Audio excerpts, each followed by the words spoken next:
ఇప్పుడు ఈ పరాభవనామ సంవత్సరంలో మేషాది ద్వాదశ రాశుల వారికి ఫలితాలు ఎలా ఉన్నాయో చూద్దాం.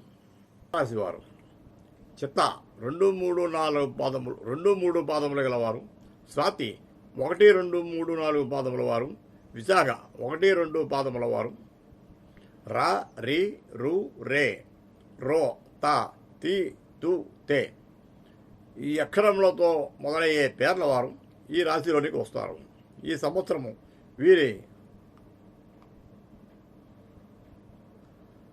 ఆదాయ వ్యయములు చూస్తే ఆదాయం 5, వ్యయం 14, రాజపూజితం వారు, అవమానం 3.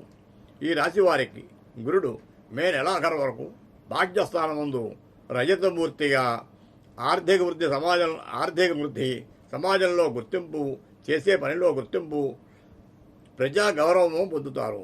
విద్యార్థులు చదువులో ముందంజలో ఉంటారు, పోటీలలో విజయం సాధిస్తారు. తదుపరి తామ్రమూర్తిగా వృత్తి విషయాలలో ఉద్రేకములు కలుగును. న్యాయవాద వృత్తిలో వారికి అభివృద్ధి ఉండను.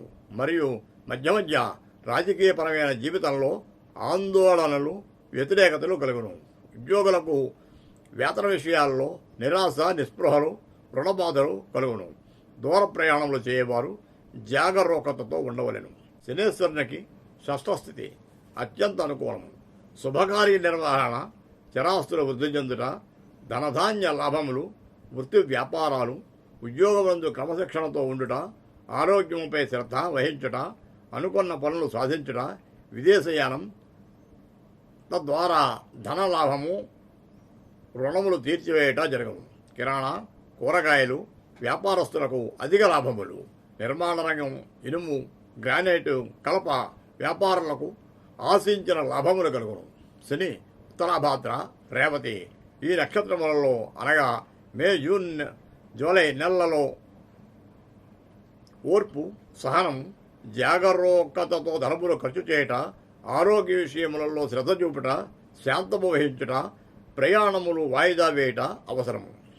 రాహుకేతువుల వలన విద్యార్థులకు నూతన పరిశోధనలలో గుర్తింపు, ఇతర దేశాలకు వెళ్ళి మంచి ఫలితములు సాధించడం జరుగును. ధాన్యం మరియు అపరాల వ్యాపారస్తులకు ఆశించిన లాభాలు కలుగుతాయి.